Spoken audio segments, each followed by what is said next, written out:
Hello, everyone. Welcome back to Bricks and Dragons. Today we are continuing on with our generalized galactic starfighters. So here we have the C-73 tracker. This was given out through the Pirates and Privateers book, and I do remember seeing it many different times before. Um, as always, any of the artwork that I find here, the picture here is actually, I believe, from the Pirates and Privateers. And then there is a picture I found online trying to give another world view of what the ship actually looks like. That belongs to whoever had created. I don't really create my images or whatever. I am not that good at drawing. So I do a general search and I try to come up with what looks like the best picture that I can get to represent, or pictures as it would be. So um, there's not a lot here. The characteristics of the C-73 was relatively slow and unmaneuverable, as it was armed with a pair of wing-tipped laser cannons. The history of the fighter is one of the last designs of the Subpro Corporation before being partnered with the Incom Corporation for the Z-95 Headhunter project. The Separatists employed these craft in the crisis leading up to the Clone Wars. During the Imperial era, it continued to see use, but in limited quantity. Even older than the Z-95 Headhunter, it was mostly considered an antique, with some units of the Imperial Star Drive Museum of Coruscant.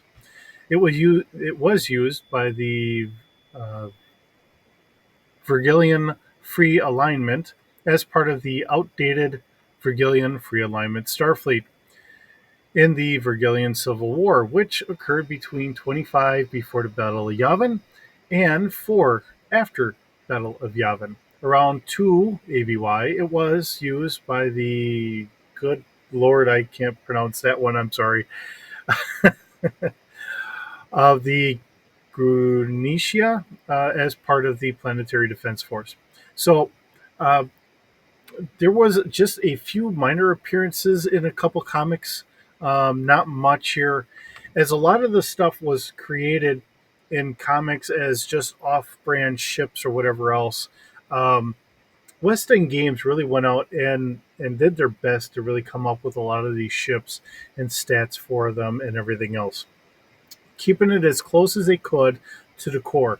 And I said this before on a prior video, and it still amazes me to sit here and say that when you have the likes of Timothy Zahn, Michael Stockpole, and a lot of the other writers, when they would approach George Lucas and say, "Hey, I'd like to write a book for your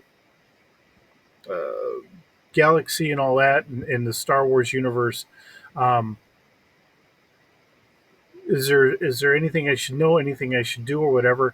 He would send them over to West End Games, because West End Games was coming up with all the nuts and the bolts and the background stories, and they could work together and try and keep everyone on track. So, um, whether you like them or don't like them or whatever the case is, you have to give them credit. The fact that a game company doing a role playing game is really responsible for some of the extra content that we have and we still continue to see in the Star Wars universe.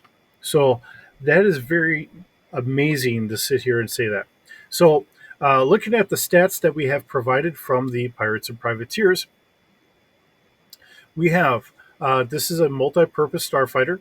Um, we are about 11.5 meters long, has a crew of one, uh, about 60 kilograms. So, what are we talking about? Like 120 ish pounds or so, just as a rough ballpark figure. Consumables, you're only sitting in here for a day. It's probably maybe one food packet in case you really need it. Essentially, you jump in it, kind of like today's starfighters or fighter craft. You jump in it, you go out, you do whatever you have to do, you come back, land, and then go from there. For planetary defense forces and all that, because this is an old, antiquated starfighter, if you find it used, it's going to be about 20,000 credits. Um, Space, it is a little bit on the slower side, We have a space of 6 going about 950 kilometers an hour. Hull being our standard low end here, um, like our TIE fighters and that. If you're coming up with a ship, really you want to have a 2D for a hull. That's pretty much your standard. Now you notice that there are no shields. Okay, so really going out and about into the galaxy and all that stuff, it's not really meant for that. So that's really where things are limited to. Um, when George Lucas was originally coming up with Star Wars, one of the things that was not initially done was like a deflector shield. And, this is a Star Trek thing, but it is a real world thing that you have to think about. So, with a deflector shield, you're talking about trying to deflect all the minor little space dust and minor little rocks and stuff like that from hitting the hull of your ship. Later on, they had incorporated that into your shields. So if you have a shields of 2D, 1D of that was just going to get rid of just your minor debris, that dust and stuff like that that's floating around out in space. Um, so when you look at it in this regard, we really don't have that here. So this is just go out, do what you have to, come back, and then you know go from there. Um, Likewise with the sensors, because this is just a go up and attack and return. We don't have very good sensors here. Um, so passive, you're going out about a kilometer. Scanning is 1.5 kilometers out. Search, you can go out for about 2 kilometers, and focus is only about 200 meters. And a 0D for your passive. So really, that's just you looking out your view screen. You really have nothing there. Um, Scanning, you have a 1D, so it aids you a little bit. Your search adds a little extra. Your focus, really, if you're trying to hone into where things are, you have 3D here, which does help a little bit, but it's very short range. And we do have a double laser cannon here, and it's on the tips of the wings here, um, and it's doing 4D damage. We have a fire control of 1D plus 1, so very rudimentary. 4D for damage, so not much. It's the base. I would say that's your bare bones base setup. Um, and it looks like it's a single ion engine on there, so um, for its time, probably inexpensive fighter to mass produce and throw out there, but long term in that, yeah, probably not the best. As things move along, they come up with better designs. Um, and that's the other thing you have to think about. When you're outfitting planets for defending it, do you need to go out for your biggest and best, or will something cheap and inexpensive really work? If you typically have a armed republic defense force that can help defend for the most part, but you just need a little something. When we get to like the Naboo starfighters and all that stuff, you'll see some of the same things. They're not overly great. Most of the time, they're able to protect themselves with uh, the republic and all that.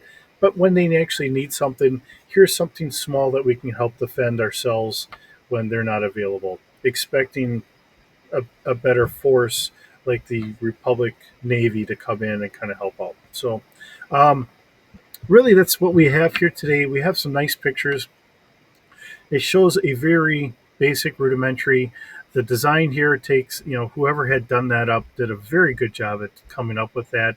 It looks very much like what we see up here, taking it all into context.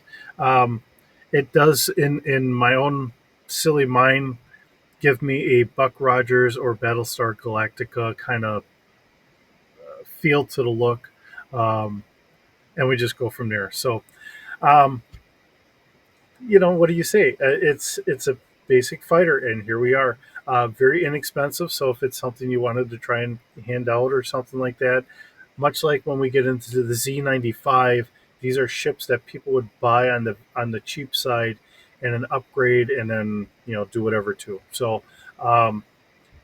big possibilities for handing out the characters and throwing in shields and upgrading um, the engines and doing whatever else too. So it does add a lot to the ability to get someone started, and then you just build on, maybe upgrade the ship, or maybe you just say, you know what, forget it, I'll just sell it off, and maybe take the 5,000 credits that I'll be able to sneak out of it as an old beater fighter, uh, starfighter here, and go from there. But um, it is what it is.